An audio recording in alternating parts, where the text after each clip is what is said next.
Bismillahirrahmanirrahim. Assalamualaikum warahmatullahi wabarakatuh. Waalaikumsalam warahmatullahi wabarakatuh.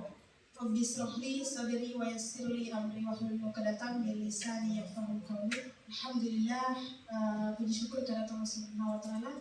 Pada kesempatan siang hari ini kita dapat berkumpul bersama untuk membahas tentang pembelajaran sosial emosional, dan itu merupakan satu mutu pendidikan yang akan kita tingkatkan di dalam sekolah, merupakan program sekolah. Baik, teman-teman tadi sudah mulai dari diri, lalu saya menelaah dari kasus yang disampaikan dari teman-teman. Alhamdulillah, luar biasa, sudah bisa mengungkapkan perasaannya, masa kritisnya, dan bisa juga ada dampak dari masalahnya tadi itu. Nah, di sini coba kita perhatikan teman-teman, dalam penelitian tentang pembelajaran sosial emosional, di sini guru yang memiliki potensi sosial dan emosional yang baik lebih efektif dan cenderung lebih resilient atau tangguh dan merasa nyaman di kelas karena mereka dapat bekerja lebih baik dengan murid. Yang kedua, adanya keterkaitan antara kecakapan sosial dan emosional yang diukur ketika TK dan hasil ketika dewasa di bidang pendidikan, pekerjaan, pelanggaran hukum, dan kesehatan mental. Jadi di sini teman-teman, dari pembelajaran sosial emosional itu kalau kita terapkan kepada murid kita dan diri kita sendiri, terutama insya Allah akan terlahir anak-anak kita itu mulai dari masa usia dini sampai dia bekerja, sampai sampai dia tua, kapanpun itu kesehatan mentalnya akan terjaga, karena di mana sosial emosional itu sangat diperlukan. Yang dimana nanti kita akan bahas ada 5 kompetensi sosial emosional bagi manusia itu yang harus kita miliki, karena kita merupakan manusia yang bersosial, tidak bisa kita hidup dengan sendiri. Kita lanjut Ibu Dina. Kita makhluk sosial. Nah, kita kaitkan lagi Bapak Ibu dengan filosofi Ki Hajar Dewantara. Pendidikan adalah menuntut segala kekuatan kodrat yang ada pada anak-anak agar mereka sebagai manusia dan anggota masyarakat dapatlah mencapai keselamatan dan kebahagiaan yang setinggi-tingginya. Pendidikan sebagai pemimpin pembelajaran bertujuan untuk memotivasi siswa dan merancang pengalaman belajar yang bermakna serta merancang pengetahuan, keterampilan, dan sikap siswa agar dapat berkualitas potensi mereka secara holistik mencapai keselamatan dan kebahagiaan. Jadi di sini jelas dari filosofi Ki Hajar Dewantara bahwasanya pendidikan itu bersifat menuntun, bukan menuntut.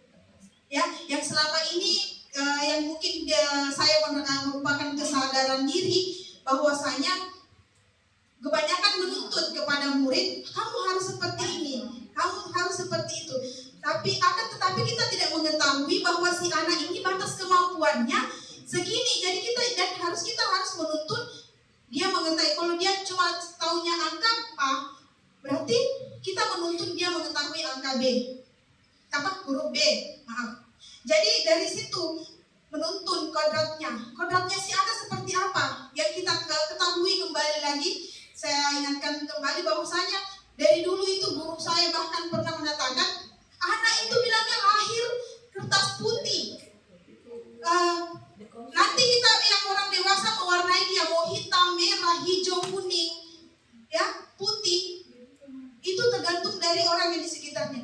Ternyata, ya, orang terlahir itu sudah ada garis-garisnya. Contohnya kita lahir sudah ditentukan rezeki kita, sudah ditentukan ajal kita, sudah ditentukan, pokoknya kita sudah punya itu semua sebelum kita lahir ke dunia sudah ada. Tetapi namun kemarin itu yang doktrinan kita itu anak-anak itu kertas putih tergantung dari orang tuanya. Ternyata tidak. Orang yang ada di dunia di sekitaran orang dewasa kita adalah menebalkan garis-garis yang samar yang dibawa dari lahir. Itulah. Jadi kita kalau memang dia lurus, kita tidak boleh membengkok-bengkokkan. Kalau memang dia bengkok, kita tak, bisa kita meluruskan, tetapi tidak sepenuhnya lurus seperti yang lurus. Jadi seperti itulah. Kalau memang dia dilahirkan IQ-nya rendah, ya itulah. Kita harus menerima dengan itu. Yang kita menuntunnya di arah jalan seperti itu. Yang berdasarkan dari Ki Hajar Dewantara yang itu, dan saya sepakat dengan itu bahwasanya memang ya anak-anak itu sudah ada garis-garisnya, walaupun itu sangat samar. Kayak anak saya saja Sophia itu sudah bisa kita bedakan. Oh, anak saya yang pertama, kedua, ketiga ternyata berbeda, dan itu sudah kelihatan. Itu masalah keaktifannya, masalah perkembangannya, ada yang cepat. Dari ketiga anak saya itu ada yang cepat sekali, di luar dari ketentuan yang dasarnya anak-anak. Di usia 7 bulan dia, 2 bulan dia sudah tahan lehernya. Padahal anak saya yang pertama itu 9 bulan tuh masih seperti ini. Ya, yang kedua. Kalau yang pertama agak cepat juga. 9 bulan sudah bisa jalan. Jadi itulah. Jadi kita harus menerima dengan kodratnya si anak itu yang sudah ditentukan dari Allah. Lanjut Ibu Dina. Nah, di sini hasil capaian penerapan pembelajaran sosial emosional ini berdasarkan dari buku Daniel Goleman, dikembangkan dengan Kasel itu kolaboratif, akademik, sosial, dan emosional learning. Di sini kita lihat alurnya teman-teman. Pembelajaran sosial emosional itu peningkatan 5 kompetensinya. Ada 5 kompetensi sosial emosional. Dan yang kedua, lingkungan belajar yang suportif. Itu yang bisa mendukung terciptanya pembelajaran sosial emosional. Dan ketiga, peningkatan sikap pada diri sendiri, respek dan toleran terhadap orang lain dan lingkungan sekolah.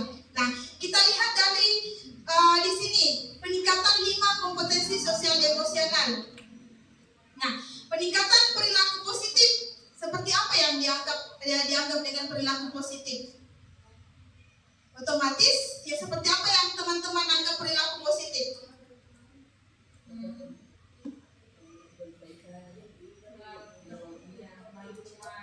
Peduli, simpati, jujur, tanggung jawab. Itu kan peningkatan perilaku positif. Terus lingkungan belajar yang sportif, yaitu pengurangan perilaku negatif. Seperti apa kita mengurangi perilaku negatif? Ya, melalui dengan tadi ini pembelajaran sosial emosional.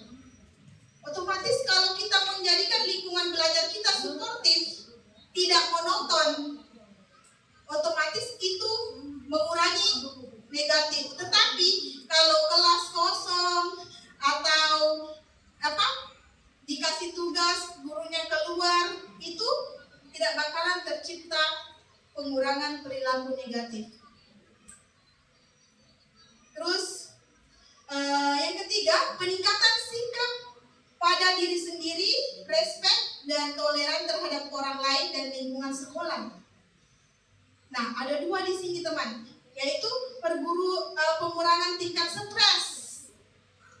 Mungkin teman-teman ada yang pernah dalam ini anak-anak ini sudah siang-siang bolong, masih ada lagi pembelajaran masuk, mungkin sudah pernah mengadakan namanya pengurangan tingkat stres.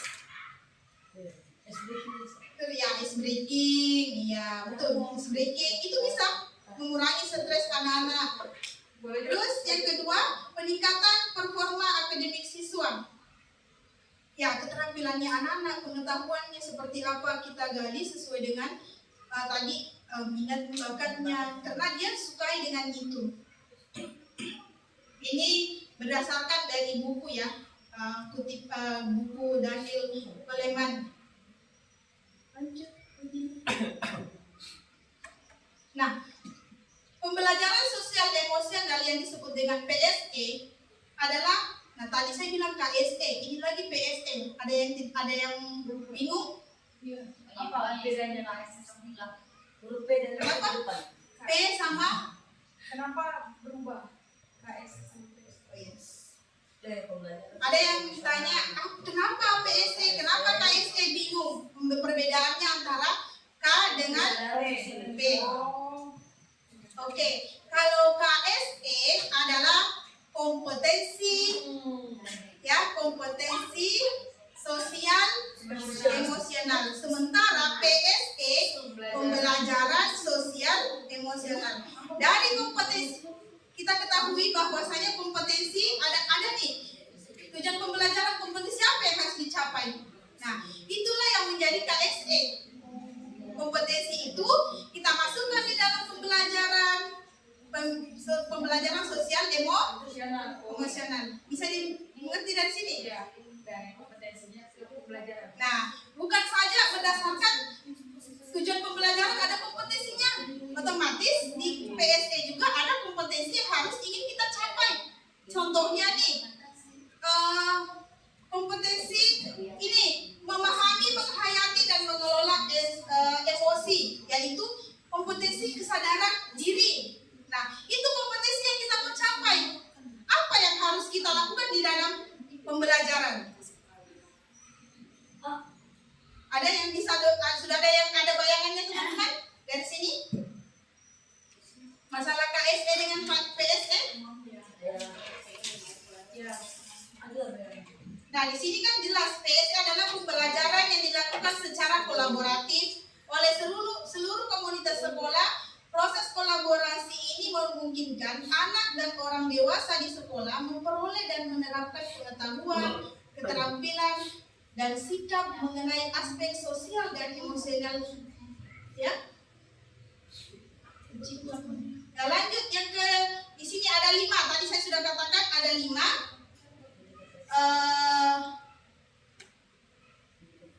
Ada 5 kompetensi sosial emosional ini yang harus kita capai dan kita harus terapkan dalam PSE, pembelajaran sosial emosional. Yang salah satunya tadi adalah 1, kesadaran diri, memahami, menghayati, mengelola emosi dengan adanya kesadaran diri. Bagaimana nih penerapannya, teman-teman? Ada yang bisa membayangkan seperti apa penerapannya kesadaran dirinya? Kalau kita integrasikan dari kompetensi ini 5 kompetensi kita masukkan dalam pembelajaran. Ada sudah mempunyai bayangan?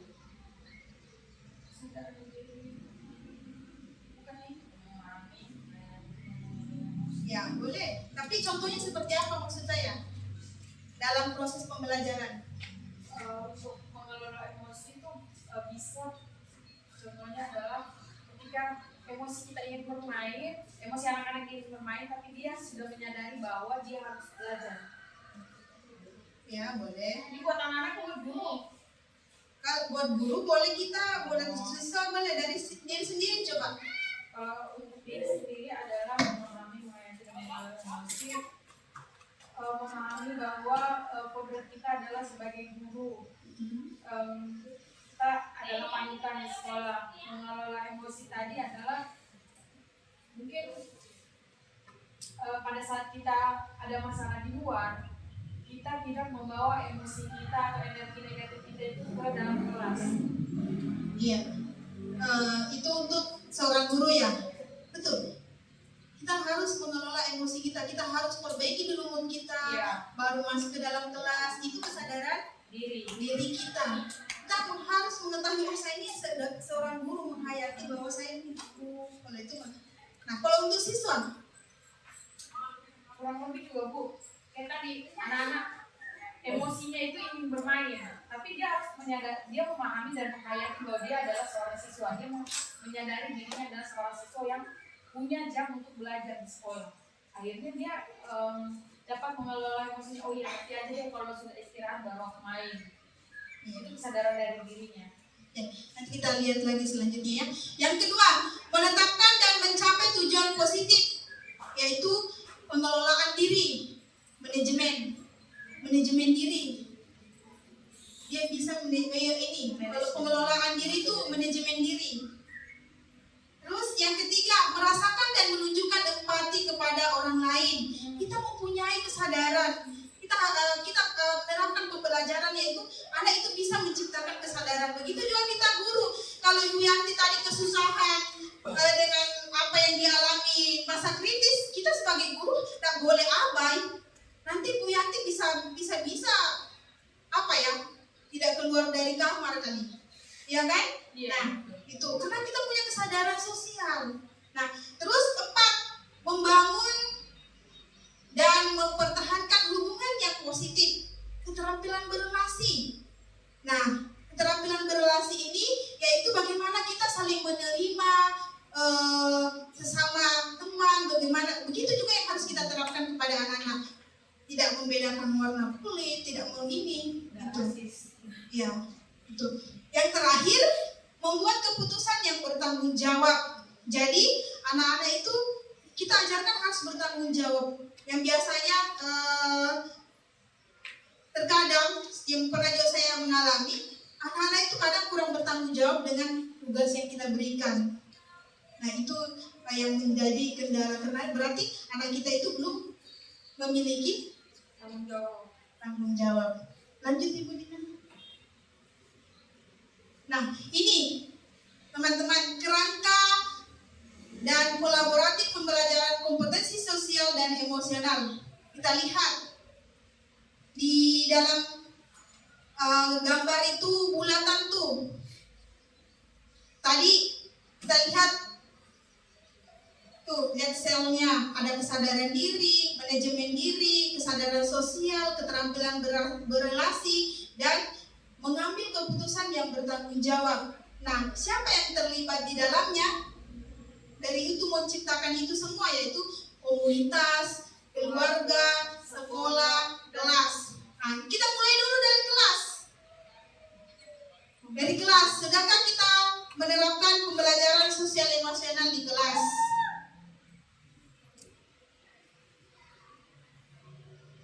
Seperti apa? Terus sekolah. Di sekolah kita itu sudah budaya enggak? Sudah berbudaya enggak pembelajaran sosial emosional, mempraktikkan enggak? Ya? Itu. Terus di keluarga, ya, kita sudah orang tua juga sama enggak dengan di rumahnya memperhatikan tentang pembelajaran sosial emosional pada anaknya. Terus komunitas, kesempatan belajar selaras. Mungkin kita bisa dengan teman-teman kita sendiri dari sini, bagaimana nanti caranya menciptakan itu. Nah, di sini ada 3 tadi itu, sekarang itu penciptaan lingkungan belajar yang tepat serta terkoordinasi untuk meningkatkan pembelajaran akademik, sosial, dan emosional semua murid. Yang kedua, kemitraan atau kerjasama sekolah, keluarga, komunitas yang bentuk lingkungan belajar dan pengalaman yang bercirikan hubungan atau relasi yang saling mencapai dan kolaborasi, saling mempercayai dan berkolaborasi. Dan yang ketiga, kurikulum dan pembelajaran yang jelas dan bermakna dan evaluasi secara berkala. Jadi ini yang ketiga dari kurikulum, dan kita juga harus mengevaluasi secara berkala. Cocok nggak dengan ini? Seperti apa yang harus diubah?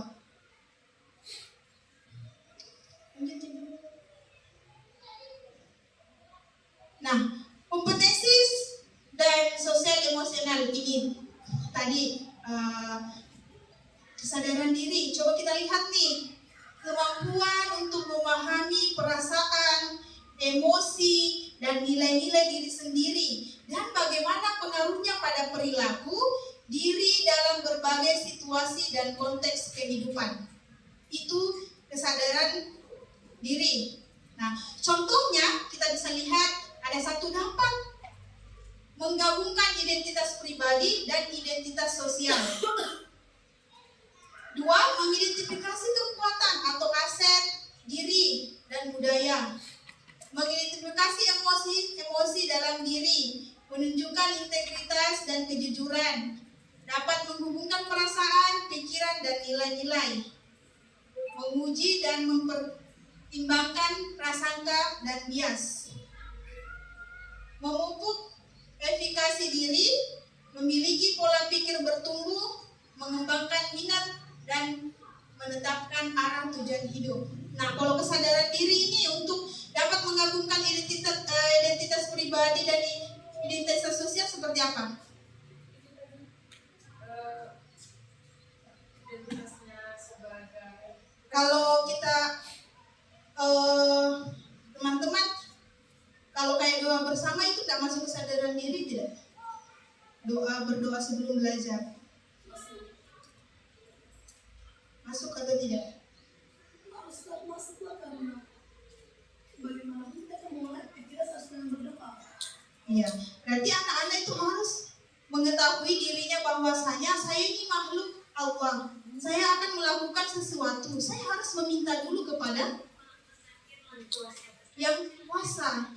Ada kesadarannya. Dan di akhirnya nanti apa yang dia dapatkan itu dia tidak sombong. Iya kan? Nah, kalau teman-teman dari diri sendiri nih mengidentifikasi kekuasaan aset diri. Seperti apa aset diri? Ini diri kita pribadi. Aset diri mungkin kayak apa? Ya, seperti apa? Misalnya ini untuk guru atau siswa? Coba untuk gurunya dulu, karena kalau siswa kan otomatis banyak langkah yang harus kita lalui. Kalau untuk guru misalnya ya, kita merasa bahwa oh ternyata saya ini lebih bisa pada saat speaking. Nah, dia mengidentifikasi oh iya kekuatan saya atau aset saya adalah di speaking saya. Ya, public speaking ya. Oke. Terus Ya, oke. Ya, dia Bu Yanti dia sudah mengetahui aset dalam dirinya. Saya juga sudah mengetahui aset diriku bahwasanya saya paling suka kalau kolaborasi. Kalau saya sudah mengetahui. Jadi saya itu suka kalau diskusi, ada masalah dipecahkan sama-sama. Ya, seperti itu kita sudah mengetahui dengan hal diri ya. Saya tidak bisa berdiri sendiri. Harus saya tanyakan kepada orang lain. Seperti itu. Itu mengidentifikasi aset kekuatan diri kita. Kalau kita pasti kan sudah tahu mengidentifikasi emosi-emosi. Saya ini tukang marah, saya ini tukang mojo, ya kan? Kalau saya tukang mojo, tukang marah, kita sudah tahu semuanya. Pasti kalau kesalahan pasti kita lebih tahu. Tapi kalau kebaikan kita itu setengah mati kita untuk mengidentifikasi diri kita sendiri. Yang paling menonjol saja dalam diri kita beranikan mengeluarkan, karena kita belum tahu apa yang kita keluarkan itu sesuai dengan pemikiran orang lain. Cukup kita mengetahui diri kita sendiri. Seperti itu. Lanjut. Yang kedua,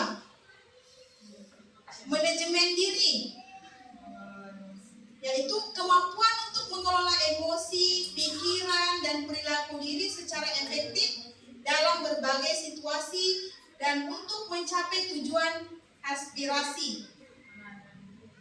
Nah, bisa nggak teman-teman mengelola dirinya itu emosinya? Kadang-kadang bisa lah. Ya, mungkin anak-anak juga itu kadang juga bisa, kadang tidak. Bisa seperti itu kalau siswa mengidentifikasi dan menggunakan strategi-strategi pengelolaan stres. Pernah teman-teman menciptakan strategi penghilang stres? Senang. Tahu, jazz. Oh. Nanti kalau Bu Yanti kafe yang menghilangkan stres. Aku tidur. Aku stres. Kalau murid, Main. apakah pada saat berlangsung pembelajaran kita harus main aja kan? Supaya hilang stresnya? Mau cari strategi. Oh, saya contoh. Saya ada contoh Bu, kalau anak-anak. Saya pernah ambil si apa waktu di kelas 5 kan, si anak nih dia tuh nggak fokus belajar, stres dia, tapi penghilang stresnya makan kertas. Jadi saya biarkan dia silakan makan kertas, yang penting fokus belajar. Jadi sambil duduk begini punya kertas sambil lihat belakang belajar. Habis lagi itu basah, dia buang ambil kertas baru. Begitu caranya. Oh iya. Berarti anak-anak itu dia yang menemukan dirinya sendiri untuk menghilangkan stresnya tanpa ada bantuan dari guru. Oke. Ya, tidak semuanya. Bisa kita menciptakan bagaimana berhenti sejenak, ice breaking. Oke. Merancang tujuan pribadi dan bersama. Jadi seperti ini, merancang tujuan pribadi dan bersama. Jadi kalau seperti yang kita biasanya itu kesepakatan bersama-sama temannya, gitu, seperti itu. Terus yang keempat adalah menggunakan keterampilan merancang dan mengorganisir, ya. Keterampilan merancang. Jadi kita ciptakan itu suasana pembelajaran yang anak-anak itu bisa merancang. Oh, seperti ini nanti alurnya, bagusnya seperti ini. Itu kita gali untuk anak-anak itu keterampilannya agar kalau sesuai dengan apa yang mereka timbulkan ide-idenya, otomatis dia akan berjuang untuk menjadikan dia bertanggung jawab atas idenya itu. Memperlihatkan keberanian untuk mengambil inspiratif. Jadi apa yang anak-anak bagusnya begini Bu, kita kasih yang menurutmu itu bagus, ayo kita angkat. Jadi kita asah dia supaya muncul skillnya tadi itu. Oh, ada inspirasiku Bu seperti ini. Kita coba. Kayak si Arafa Bu, saya maunya seperti ini Bu. Jadi begini. Ternyata cuma kertas, gunting, lem, jadilah satu karya. Iya betul. Karena dia mempunyai inspirasi tadi itu dan kita mendukung. Dan dia mendatangkan itu tanggung jawabnya ya ada hasilnya. Terus mendemonstrasikan kembali diri dan kelompok seperti kita ini mampu manajemen diri, murid kita ini mampu berkolaborasi, mampu tidak egois di dalam kelompoknya, mempunyai kesadarannya, bisa memanage dirinya. Oh, ini tidak baik dalam kelompok saya, seperti itu.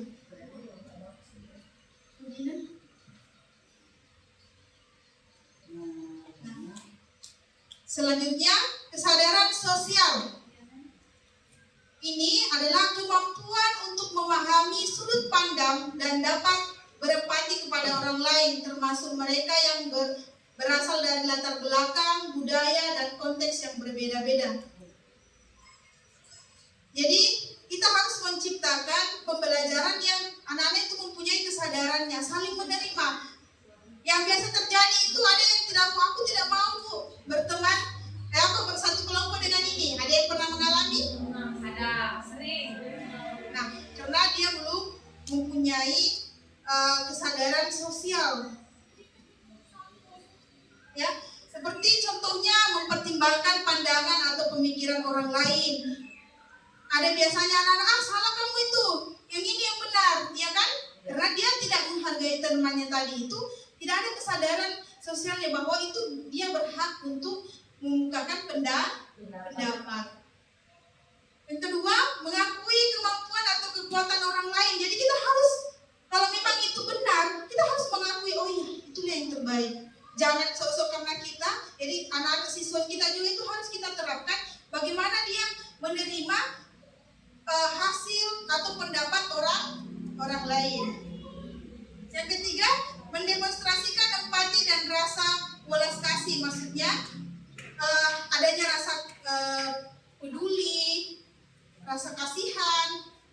Itu kita harus menciptakan kepada anak-anak, oh kasihan si ini, dia sedang sakit. Kita harus melakukan itu pembelajaran sosialnya, kesadaran sosialnya itu dengan menjenguk contohnya, atau ada temannya yang jatuh, dia mempunyai rasa empati untuk menolong, bukan diketawain. Tetapi terkadang yang pernah kita juga mungkin dapat yang lain, bahwasanya ada temannya jatuh bukannya ditolong tetapi diketawain. Ada yang pernah mendapatkan siswa kita begitu? Ada.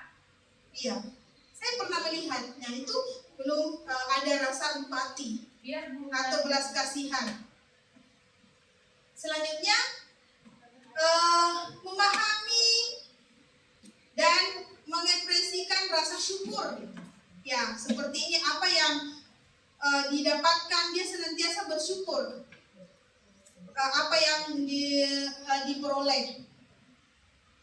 Terus yang terakhir adalah mengidentifikasi ragam norma sosial termasuk dengan norma-norma yang menunjukkan ketidakadilan. Jadi anak mungkin di sini kita juga sebagai guru harus menciptakan dalam diri kita kesadaran sosial.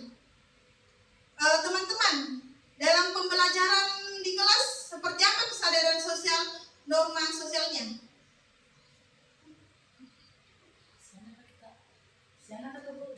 Guru. Yang terakhir, mengidentifikasi ragam norma sosial termasuk dalam norma-norma yang menunjukkan ketidakadilan. Sudahkah teman-teman merasa adil dalam melakukan pembelajaran? Terhadap anak. Ya, Belum pembelajaran. terhadap anak dalam proses pembelajaran. Akhirnya ada yang tidak adil. Ada yang tidak adil, Adil dan tidak adil. adil dan tidak adil. Berusaha adil, Iya, tapi ternyata tidak adil di mata mereka seperti itu. Kadang kayak anak, mas kamu. Sesuatu begini terus. Oh iya, mungkin kesadaran sosial kita sebagai guru adalah kepada murid. Kalau ada murid kita kesusahan, kita harus munculkan kesadaran sosial kita. Kita dekati seperti apa kesulitannya. Kita di sini di batas kemampuannya baru tahap di sini. Jadi kita mengetahui, bukan menyeratakan bahwa si A, si B, si C itu rata sama sudah semua. Padahal kita belum tahu bahwa si B ini dia baru tahu angka 1 sampai 10. Akan tetapi kita biarkan saja kesadaran sosial kita sebagai guru terhadap murid itu belum timbul. Begitu juga kepada siswa, mungkin kita supaya dia muncul kesadaran sosialnya, kita bisa menjadikan dia tutor sebaya. Seperti itu bagi yang tidak tahu. Seperti itu. Lanjut.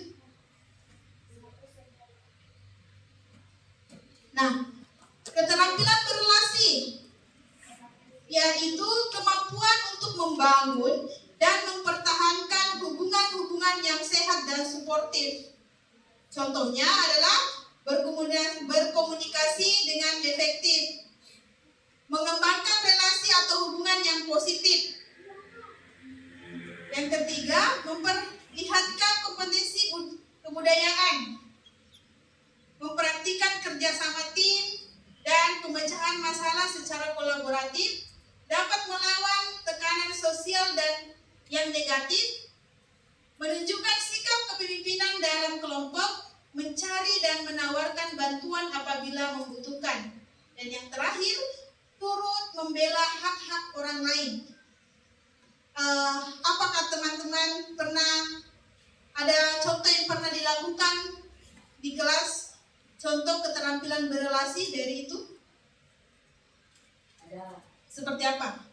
Seperti halnya jika anak-anak berkelahi di dalam kelas atau saling, kan anak-anak ini kan maksudnya kebiasaannya mereka saling mengejek. Nah, di situ juga peran kita sebagai guru. Contoh, kalau ada yang bilang itu ya sitam sini. Nah, biasa juga kita tugas sebagai guru lain tidak boleh seperti itu namanya kayak body shaming. Saat aku dengar tadi Bianti, nah ini tidak boleh begitu, nah itu body shaming namanya. Itu masuk contoh yang mana Ibu Najwa? Ya ada Lawan tekanan sosial. tidak tekanan sosial yang negatif. Yang mana? Dapat melawan tekanan sosial yang negatif. Dapat melawan tekanan sosial dan negatif. Ya. Tapi kita tidak sadar bahwasanya orang lain juga. gimana? Turut membela hak-hak orang lain. Oh, turut membela hak-hak orang lain, iya betul. Kalau ada yang bermasalah langsung ya, itu sudah pernah ya. Sudah Berarti ada sudah 2 poin nih kita terapkan. Ada lagi? menunjukkan sikap kepemimpinan dalam kelompok. Ya, Sudah ada? kayak memberikan Kayak anak-anak kan Kayak di seperti Asia, kayak kita sudah menunjukkan bahwa kita adalah guru, kita adalah pemimpin di dalam kelas. Kayak gitu. Bisa. Ya. Dengan adanya kayak struktur organisasi ya. Ya. Oke. Kalau yang poin keempat, apakah teman-teman sudah pernah melaksanakan? Ya. Poin keempat. mempraktikkan kerja sama tim. Oh, Dalam pembelajaran ada biasa. Ya kan? Iya, dalam Nah. pembelajaran. Kita sadar, kita sudah pernah melaksanakan adanya Rencana problem, kerjasama. ya kan, diskusi. Oke, kita lanjut. Yang terakhir, KSE yang terakhir adalah pengambilan keputusan yang bertanggung jawab, yaitu kemampuan untuk mengambil pilihan-pilihan membangun yang berdasar atas kepedulian, kapasitas dalam mempertimbangkan standar-standar etis dan rasa aman, dan untuk mengevaluasi manfaat dan konsekuensi dari bermacam-macam tindakan dan perilaku untuk kesejahteraan psikologis, well-being diri sendiri, masyarakat, dan kelompok. Jadi di sini dari 5 tadi KSE yang paling kita harapkan adalah mengambil keputusan yang bertanggung jawab. Kalau dia memiliki kesadaran diri, manajemen diri, kesadaran sosial, berelasi, dan itu akan mengantarkan murid kita menjadi mengambil keputusan yang bertanggung jawab. Itu. Jadi harus selaras dari 5 KSE itu harus kita tanamkan agar anak kita itu dapat mengambil keputusan yang bertanggung jawab. Karena terkadang anak-anak itu contohnya menggambar yang tidak senonohnya. Pada saat ditanya alasan kamu membuat gambar itu, kenapa? dia nggak ada. Dia tidak bisa, tidak ada gambar saja. Tidak mungkin kan? Tidak mungkin. Nah, saya saja pernah waktu saya sekolah disuruh nih menggambar imajinasi. Nah, gambar bebas. Karena saya tidak ada skillnya menggambar, saya tidak tahu menggambar apa.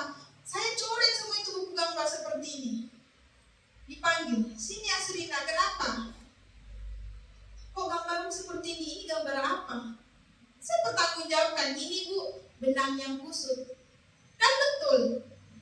Iya kan? Saya coret sekuat-kuatnya. Ada warna merah, ada kuning, ada hijau, hitam. Jadi kita tanamkan dalam anak-anak kita bahwasanya apapun yang kamu lakukan, baik dan buruknya, kamu harus memutuskan dirimu untuk menjadi orang yang bertanggung jawab. Apa yang kamu lakukan seperti itu. Nah, kita telah lagi contohnya teman-teman. Pernahkah kita menunjukkan rasa ingin tahu dan keterbukaan pikiran? Oke, ini contohnya menunjukkan rasa ingin tahu dan keterbukaan pikiran. Seperti ini si Arafat tadi. Dia mempunyai inspirasi nih. Ini Bu, ini. Saya ingin tahu seperti ini. Ada hasilnya menjadikan dia tanggung. Kita memfasilitasi ada tanggung jawabnya. Terus yang kedua, mengidentifikasi mengenal sosial dari masalah pribadi dan sosial. Pernah? Pernah yang pertama menunjukkan rasa Ada ingin tahu dan keterbukaan pikiran. Ya. Tunggu, ada Seperti sesuatu. saya buat wadah di dalam kelas saya, karena saya tidak tahu apa kemampuan masing-masing si anak. Jadi saya buatkan dia wadah, tempat untuk menggambar, biar saya tahu oh ternyata siapa kemampuannya ini, siapa yang saya bisa lihat, saya terbuka kemampuan si anak yang mana, si anak ini yang mana, seperti itu. Ya.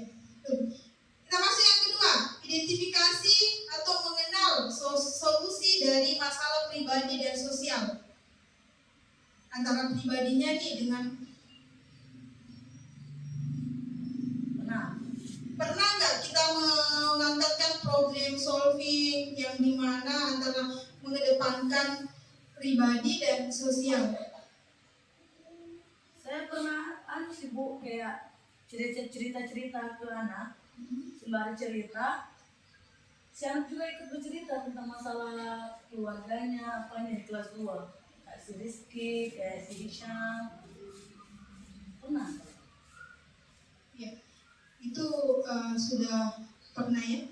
Yang ketiga, berlatih membuat keputusan beralasan atau masuk akal setelah menganalisis informasi, data, dan fakta.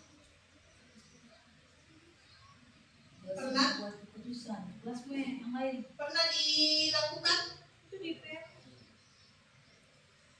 Berarti Pak Saldan pernah? membuat keputusan. yang beralasan. Iya, misalnya kan mereka mau buat program kerja, pasti mereka punya alasannya kan. Untuk menganalisis informasi data. Mereka sudah pikirkan ya, informasinya seperti apa, datanya dan faktanya.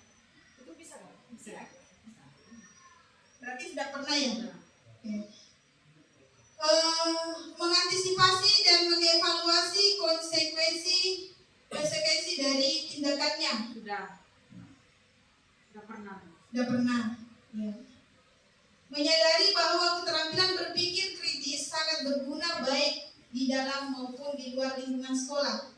Sudah pernah kita melakukan? Kalau untuk kata menyadari kurang tahu ya Bu, tapi kalau untuk kita memberikan penguatan sama anak-anak bahwa keterampilan berpikir kritis itu berguna, sudah. Tapi kalau untuk kata menyadari, Kalau saya sudah menyadari kemampuan bernalar kritisnya anak. tapi kan itu bahasa menyadari bahwa Iya, kita sudah menyadari kan. kita atau anak-anak Kita sebagai guru dan Oh. anak-anak pernahkah sudah adakah sudah kesadarannya dari itu?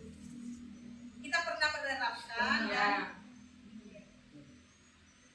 kalau sudah pernah ya pernah. Lanjut, merefleksikan peran seseorang dalam memperkenalkan kesejahteraan psikologis diri sendiri, keluarga, dan komunitas.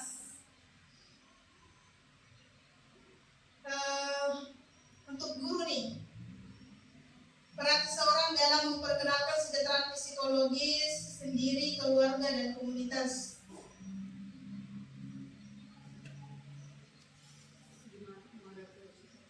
Dia guru melihat dari si anak. Ya.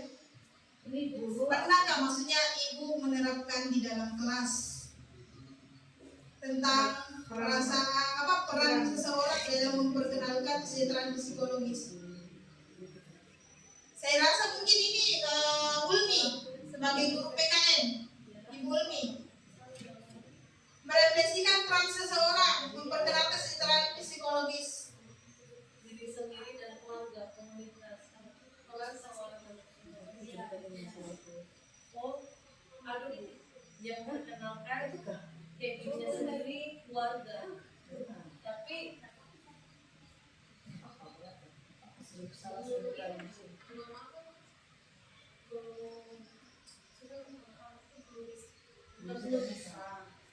cuman mereka masih agak ini iya membuka diri cuman Tapi kalau saya terus saja kalau saya sudah Bu ya, sudah seperti halnya kemarin nggak tahu ini masuk atau tidak ya. Di situ ada juga ibu Anila melihat saya sama Zulfika. Seperti halnya kan si anak kan nggak mungkin bisa membuka dirinya dulu tentang problem-problemnya ini kan kita mau cari psikologisnya si anak. Pasti kita dulu si guru cerita masalah kita dulu nak ibu ini kayak gini loh.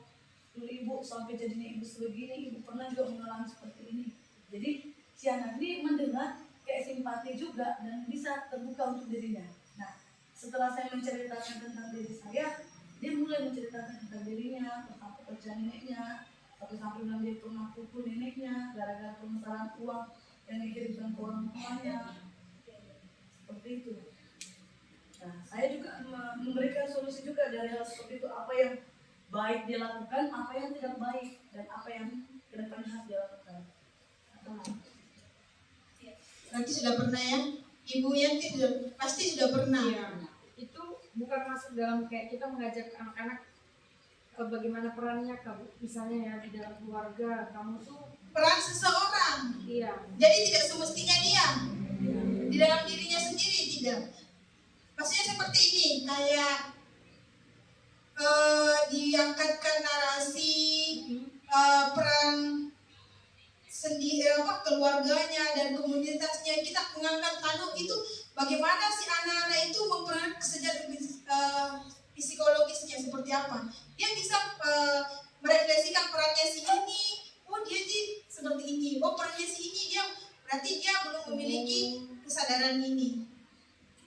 Dari sini bisa sudah? Iya. Maksudnya kayak Ibu Ulmi nih, guru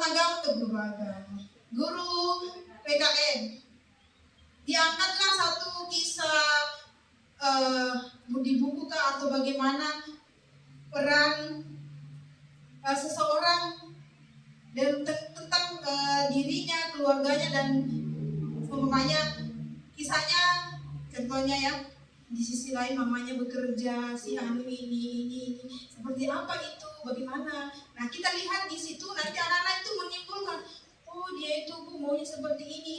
Nah kita lihat di situ analisis, oh dia mempunyai kesadaran apa, kesadaran ini, maka berdasarkan dengan Orang yang Iya. saya mau ini ya. masuk, tapi ini masuk aja. Kan ada Ada yang salah, Umi masuk aja tuh. Enggak, saya nggak mau kasih tau namanya. Ya, boleh ya. Dia bilang Namanya si Salda. jadi dia tuh Bu, kalau misalnya belajar dia kayak melamun, kayak dalam bekerja tuh kayak nggak fokus gitu kan. Jadi saya tanya kamu kenapa? Enggak Bu. Terus saya tanya lagi, terus dia bilang gini, Bu, saya sedih, orang tua saya bercerai. Dia bilang begitu. Aku mau nampak sama mamaku balik lagi. Udah gitu, aku sedih Bu kalau ada rumah dengan pikiran aku. Iya. Itu Ya bisa. Jadi Ibu Ulmi bagaimana? Ibu Ulmi tidak tanya feedback bagaimana? Seperti jadi di akhirnya seperti apa yang kamu alami dan ditanya? ya, maksudnya saya bilang ini dia bilang kamu semangat karena kan mama kan bekerja, Iya. sibuk, terus gak pernah ini dia, kamu harus semangat gitu kan, belajar biar ini ya orang tua bangga nanti kita gitu. Itu aja sih. Iya. Jadi di sini merefleksikan peran seseorang memperkenalkan kesejahteraan psikologis dirinya, keluarganya, dan komunitas. Ya, ya. Terus yang terakhir, mengevaluasi dampak atau pengaruh dari seseorang, hubungan interpersonal, komunitas, dan kelembagaan. Kita pernah nggak kita menguji anak-anak dari dia mengambil keputusan seperti ini. Nah inilah dampaknya. Oh ternyata ini kurang baik atau bagaimana. Oh ini bagus sudah ini. Pernah kita latih anak kita seperti itu? Pasti pernah kan? Iya. Jadi untuk mengambil keputusan bertanggung jawab itu dengan kita bagi kelompok, ada ketua, ada sekretaris dalam kelompok itu juga sudah mengambil keputusan yang bertanggung jawab. Berarti ketuanya bertanggung jawab ini, sekretarisnya ini, itu kan juga sudah merupakan pembelajaran mengambil keputusan yang bertanggung jawab. Dan masuk juga dengan berrelasi, saling menerima. Kamu harus menerima musyawarah kita ini, ya kan? Musyawarah kita ini di dalam kelompok ketua, sekretaris, walaupun karena lebih banyak yang memilih si A, itu kan sudah masuk pembelajaran 2 kompetensi, ya kan?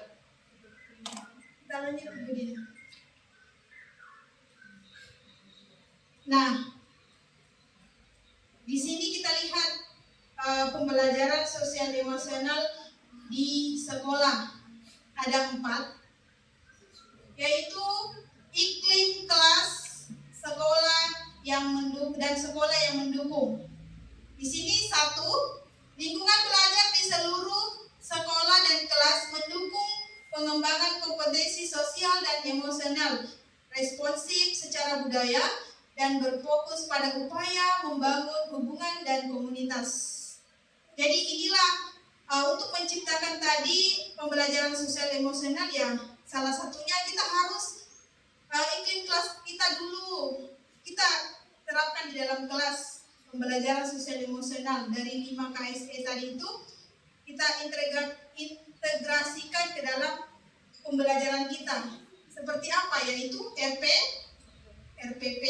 Kita masukkan seperti itu. Terus yang kedua, berfokus pada kompetensi sosial emosional pendidik dan tenaga kependidikan. Jadi pendidik dan tenaga kependidikan memiliki kesempatan secara reguler untuk mengembangkan kompetensi sosial, emosional budaya mereka sendiri, berkolaborasi satu sama lain, membangun, menghubungkan, saling percaya, dan memelihara komunitas yang erat. Jadi saya rasa dengan adanya Kombel yang kan kita sudah dengan secara tidak sengaja kita sudah menerapkan berfokus pada kompetensi sosial emosional, adanya kolaborasi kita di dalam, ya kan, Kombel itu memelihara komunitas yang erat. Terus yang ketiga, kebijakan yang mendukung, kebijakan dan praktik pendisiplinan dengan instruksi yang jelas, restoratif, sesuai dengan perkembangan anak, dan diterapkan secara adil. Jadi kebijakan yang mendukung, jadi kita harus mempraktikkan kedisiplinan dan instruksi yang jelas. Dari apa yang kita sampaikan kepada anak-anak itu harus jelas instruksinya seperti apa. Terus yang keempat, dukungan terintegrasi yang berkelanjutan, yaitu pembelajaran sosial dan emosional terintegrasi dengan mulus ke dalam rangkaian dukungan akademik dan perilaku dengan menyediakan kesempatan untuk memastikan semua kebutuhan murid terpenuhi. Jadi saya rasa dengan adanya dukungan integrasi yang berkelanjutan, karena kalau kita sudah pahami tadi 5 KSE, jadi kita integrasikan lagi nih di dalam pembelajaran kita. Ya, kita sudah nggak mengintegrasikan itu kompetensi sosial emosional dalam pembelajaran. Ya gitu. Dukungan yang integritas berkelanjutan seperti yang ada di RPP contohnya. Kita masukkan kesadaran diri, kita masukkan keterampilan berrelasi, kita masukkan apa lagi? Pengambilan keputusan yang bertanggung jawab. Apakah langkah-langkah pembelajaran yang kita lakukan itu sudah pas dimasukkan di dalam kompetensi yang akan kita capai bersama?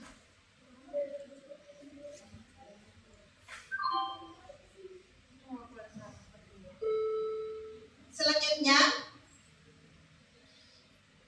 ini lagi KST di keluarga dan komunitas,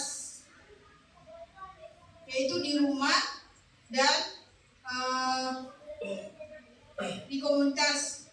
Terlibat kemitraan dengan orang tua, keluarga dan pendidikan, dan tenaga kependidikan sekolah memiliki kesempatan yang reguler dan bermakna untuk membangun hubungan dan kolaborasi untuk mendukung perkembangan sosial, emosional, dan akademik murid. Jadi kita libatkan orang tua menjadi mitra kita yang ada di sekolah. Yang kedua, kemitraan dengan komunitas seperti apa? Pendidik dan tenaga pendidik dan mitra masyarakat menyelaraskan istilah, strategi, dan komunikasi yang sama seputar pengupayaan dan inisiatif terkait kompetensi sosial emosional termasuk kegiatan di luar sekolah. Jadi kita bisa menciptakan sosial dengan emosional tadi itu dengan di masyarakat tua. luar seperti tadi ada yang kunjungan, ya kan? Itu kan juga sudah menciptakan pergi di rumah tidurnya, bagaimana dia menghargai adat-adat yang di dalam suku Tidung tadi itu, bagaimana dia menerima walaupun itu menurut kita syirik karena percaya dengan mimpi-mimpi apa, akhirnya terbentuklah katanya perahu seperti itu yang dibentuk. Nah itu kan bagaimana itu juga merupakan pembelajaran sosial emosional. Salah satunya juga dengan adanya IPM itu kita bentuk di luar dari jam pelajaran anak-anak itu juga pembelajaran sosial emosional. Kita mengajarkan anak-anak itu memiliki kesadaran, kita mengajarkan anak-anak di dalam IPM itu mengajarkan juga dengan saling menerima. Ya kan, itu namanya berelasi. Nah, mengambil keputusan yang bertanggung jawab, setiap bidang menyusun program, dia harus mempertanggungjawabkan programnya itu. Walaupun apa yang dia susun ternyata pada saat dilaksanakan dia merasa sulit, itulah dampaknya dari hasil keputusan yang kita ambil. Itu kita sudah dengan secara tidak sengaja kita sudah menerapkan pembelajaran sosial emosional. Yang terakhir, terbentuk sistem dalam upaya peningkatan berkelanjutan, yaitu data implementasi dan artefak. Maksudnya itu implementasi aksi nyatanya. Seperti apa kita aksi nyatanya digunakan untuk memantau progresnya. Kita sudah menerapkankah? Kita harus, nah kalau kita sudah menerapkan, kita harus seperti apa kemajuannya? Ya, memantau progres menuju tujuan, terus meningkatkan semua sistem praktik baik dan kebijakan terkait PSE yang berfokus pada kesetaraan. Jadi dari teman-teman kalau memang mungkin RPP-nya atau cara mengajarnya kalau tidak bisa dalam bentuk dokumen diceritakan sama temannya, ini loh pembelajaran sosial emosional yang pernah saya terapkan dan ternyata berhasil seperti ini. Itu yang supaya kita juga bisa melakukan seperti itu. Kalau semuanya sudah melakukan itu, berarti kita sudah sudah kaya dengan akan PSE di sekolah.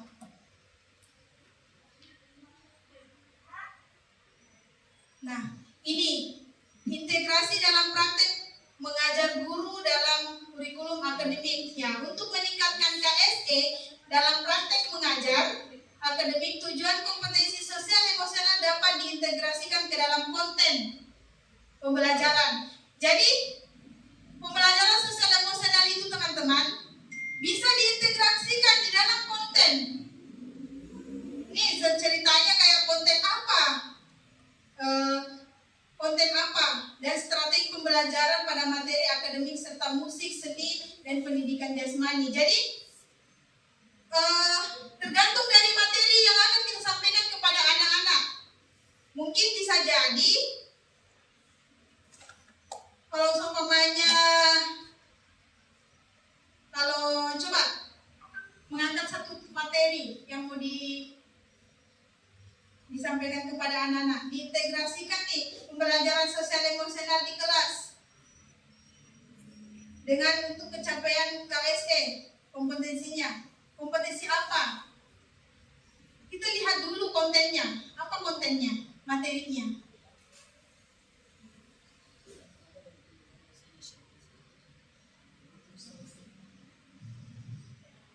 Ada? Enggak, materi dulu, materinya. TP atau TP lah, TP. Tujuan pembelajarannya.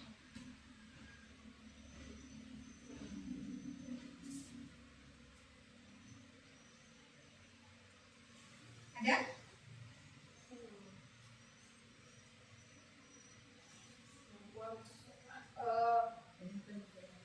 Main-main juga bisa. Misalnya kemarin pada saat pembelajaran IPS, kontennya tentang adaptasi pada makhluk hidup. Nah, Terus Nah, di mana di situ? Oh iya, ini kok. Ayo, sebelum Biarkan saja, saudara. IPA. IPA. IPA adaptasi pada makhluk hidup. Nah, di situ kita memberikan anak-anak wadah untuk mereka mengembangkan sosial emosinya. Kenapa? Karena dalam kegiatan itu anak-anak diberi kesempatan untuk berbicara dan yang lain diberikan untuk kesempatan untuk mendengar dan ada terjadi interaksi di situ. Kalau misalnya ada yang bertanyakan sama temannya, nanti temannya yang menjawab. Dan itu tuh bisa menumbuhkan sosial dan emosional mereka. Ya, itu termasuk KSE seperti apa? Kompetensi apa yang dicapai di situ? Kompetensi apa? Keterampilan berrelasi sama bertanggung jawab. Berarti 2 ya? Ya. Kita dengan hasil adanya tadi diskusi, saling membukakan pendapat, itu ya betul. Itu dengan secara tidak sengaja Ibu Yanti sudah menemukan kompetensi keterampilan berelasi dan pengambilan keputusan yang bertanggung Jawab. yang dimana dalam setiap kelompok itu pasti memiliki namanya ada ketua yang bertanggung jawab kan, dan dimana juga tadi itu saling mengutarakan pendapat, menerima hasilnya dari apa yang diutarakan, itu juga sudah merupakan berelasi, mampu saling menerima pendapat dari satu sama lain. Ya, hebat. Nah, ini contoh yang harus kita integrasikan di dalam pembelajaran KRPP. Ada 3. Pembukaan hangat. Pernah nggak dari teman-teman itu menanyakan, hai, apa kabar? Bagaimana keadaannya? Gimana kabarnya hari ini? Nah, itu berarti itu pembukaan hangat. Antara lain dengan memberikan kesempatan pada murid untuk berbicara, mendengarkan aktif, memungkinkan interaksi, menciptakan rasa memiliki, dapat menemukan salah satu kompetensi sosial dan emosional. Seperti contohnya di kelas saya itu, kalau saya masuk, saya cek itu. Ya, siapa yang masuk di kelas, lihat aja stikernya si anak itu seperti apa. Saya pernah, Albi, gairah-gairah seperti ini kok. Kenapa ini Albi? Saya tanya, kenapa? Stikernya seperti ini. Bu, sakit gigiku. Dengan stikernya itu stiker masuk. Ada stiker ditempel dengan namanya. Saya bisa ngomong, jadi bagaimana perasaannya sekarang? Apakah sanggup mengikuti pembelajaran atau tidak? Dia bilangnya, bisa aja Bu. Oke, jadi maunya iya, bisa aja bilangnya Bu. Nah, seperti itu. Dengan secara tidak sengaja, kita memang itu mungkin dianggap hiasan saya tidak buat Ibu Rina itu, tetapi itu berdampak. Kita sudah tahu kesadaran manajemen dirinya anak-anak ini. Si anak tadi, ternyata dia sakit, padahal kita lihat ini bagus saja, ya kan? Contohnya lagi saya lihat Zat. kelas 1 tuh. Kalau sudah pelajaran susah, pusing. Nah, di situ juga saya bilang, kenapa stikernya begini? Saya bilang, kok stikernya seperti ini? Apa ini perasaannya? Saya bingung, perasaan saya itu seperti apa? Saya capek dan juga saya ya ada rasa-rasa malas lah, dibilang kayak gitu. Jadi kita bisa mengetahui kayak parent itu biasa stikernya begini, ada alasannya, dia punya alasan. Jadi setiap anak-anak itu menancapkan stikernya, jadi bisa siapa saja yang masuk di dalam kelas saya langsung tanya, nak sesuai nggak perasaanmu dengan itu? Kalau tidak, ganti dulu, suruh ganti aja. Bagaimana perasaan saat sekarang? Karena bisa jadi di pembelajarannya Pak Muzakir yang pertama moodnya bagus karena dia suka bahasa Arab. Masuk pembelajarannya Pak Wiwin malas karena matematika, iya kan? ya betul. Ya bisa jadi. Dan menutup kemungkinan jam pertama, jam kedua, jam ketiga dan seterusnya itu moodnya anak-anak sama. Betul. Jadi bisa Sudah sih yang baru. Bisa Ibu, coba nak, bagaimana perasaan kamu sekarang? Jadi sebelum mau mulai pembelajaran, itu kita lihat. Saya itu setelah saya masuk pasti saya melirik begini. Setelah saya melirik, oh ada yang bermasalah tuh. Dan bahkan saya biasa melihat kalau masih pagi-pagi sekali sudah habis mengaji, saya langsung cek siapa anak saya yang paling pertama datang. Itu juga menimbulkan kesadaran anak-anak, kesadaran dirinya akan waktu. Yang dulunya si Zakwan itu selalu lambat, karena adanya itu dia selalu berada di posisi 5, 4. Dulu itu dia kalau mau dipikir selalu berada di posisi yang ke-14, 15. Tapi sekarang dia itu tidak pernah melewati itu. Paren juga akan seperti itu. Tapi sekarang dia itu berjalan tidak jarang ada di posisi seperti itu. Berbeda dengan Kasen Aira. Dia sudah bangun subuh-subuh memasangkan, tetapi karena kendalanya orang tua. Seperti itu ya. Kita harus memaklumi. Walaupun dia ada merasa sedihnya, terkadang di stikernya sedih. Kenapa nak sedih? Tadi umiku lambat. Itulah bilangnya aku sedih. Aku bilangnya nomor 14 lagi. Karena si Padel udah masuk, jadi dia dapat nomor 14. Iya kan? Jadi kita tahu, kita lihat dulu memanage dirinya anak-anak seperti apa sih dia, kesiapannya dia untuk belajar melalui dengan emosi-emosi tadi. Tapi kita harus tanya. Yang kedua, kegiatan inti yang melibatkan antara lain yang melakukan diskusi akademik, pembelajaran kooperatif, pembelajaran berbasis proyek, refleksi diri dan penilaian diri, pemberian suara dan pilihan. Saya rasa ini dalam proses pembelajaran kita sudah melaksanakan adanya diskusi, ya kan? Diskusi kelompok. Kita membuatkan anak-anak dengan pembelajaran yang proyek ada hasil, itu juga sudah kita lakukan semua. Tetapi apakah pernah kita merefleksikan kepada siswa yang telah dilaksanakan itu?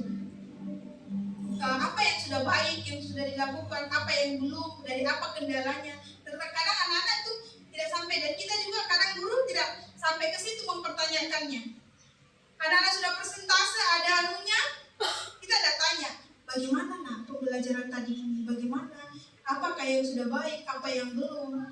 Kita belum mengetahui perasaannya dia mengikuti pembelajaran lagi tadi itu dalam prosesnya. Seperti itu. Terus yang terakhir, kita mengintegrasikan penutup optimistik. Jadi kita harus merefleksikan, terus apresiasi kepada murid, mengucapkan terima kasih sudah mengikuti pembelajaran dengan baik, sudah bertanggung jawab, memberikan persentase. Itu juga yang harus kita lakukan kepada murid. Adanya rasa terima kasih kita kepada murid karena dia mengikuti pembelajaran dengan baik, contohnya seperti itu. Lanjut Bu Dina. Penguatan kompetensi sosial dan emosional pendidik dan tenaga kependidikan PTK atau PTK di sekolah, yaitu langkah-langkahnya yang harus kita dapat lakukan, yaitu memperkuat pembelajaran sosial dan emosional pendidikan dan tenaga kependidikan di sekolah. Kita lihat itu ada kerangkanya. PSD pendidik dan tenaga pendidik, yaitu satu, menjadi teladan. Kita harus menjadi teladan. Terus kedua, belajar. Jadi kita sebagai pendidik, kita harus sadari diri kita ini, saya teladan.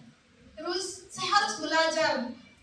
Terus belajar untuk mempersiapkan menghadapi anak-anak. Terus yang ketiga adalah kolaborasi. Karena tanpa adanya kolaborasi dalam satuan pendidikan, pembelajaran sosial emosional yang ada di lingkungan sekolah tidak bakalan terintegrasi. Kalau ada di antara kita teman-teman sudah melakukan pembelajaran sosial emosional di dalam kelas dan itu menurut berhasil, saling berbagi, jangan disembunyi-sembunyi. Karena yang dan terkadang kendalanya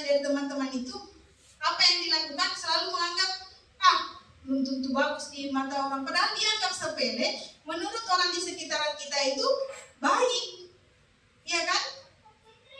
Kita tidak mengetahui, tidak menutup kemungkinan itu merupakan kebutuhan kita.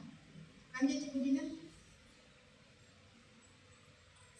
Nah, ini implementasinya. Coba bisa dibaca, memodelkan menjadi teladan, mendukung pendidik dan tenaga kependidikan dalam memodelkan kompetensi dan pola pikir yang di seluruh komunitas sekolah dengan murid, keluarga, murid, mitra komunitas, Satu sama lain. dan satu sama lain meliputi apa? Melakukan kompetensi sosial emosional, Ya, KSE. menciptakan budaya pengapresiasi, Terus? menunjukkan kepedulian. Nah, berarti ini model teladan kita yang harus kita miliki sebagai pendidik dalam teladan. Yaitu kalau kita menjadi teladan ya harus kita pola pikir KSE, yaitu kompetensi pemikiran kita kepada murid, kepada keluarga murid, komunitas yang ada di sekolah, ya, rasa kepedulian kita seperti apa, dan kita juga senantiasa mengapresiasi, walaupun itu kita sama teman guru, kita juga harus tuh hebatnya kamu dengan apa yang kamu terapkan, ya, itu. Yang kedua, belajar. Tadi kan sudah ada 3 kerangkanya. Belajar yaitu pendidik dan tenaga pendidikan merefleksikan kompetensi sosial emosional pribadi dan mengembangkan kapasitas untuk mengimplementasikan KSE. Kegiatan ini meliputi ada beberapa poin itu, membiasakan merefleksikan kompetensi sosial emosional pribadi. Jadi kita harus mempunyai kesadaran diri, berkolaborasi di tempat kerja, mempelajari kemungkinan adanya bias terkait dengan literasi budaya, mengembangkan pola pikir bertumbuh, memahami tahapan perkembangan murid, meluangkan waktu untuk melakukan self-care, yaitu perawatan diri.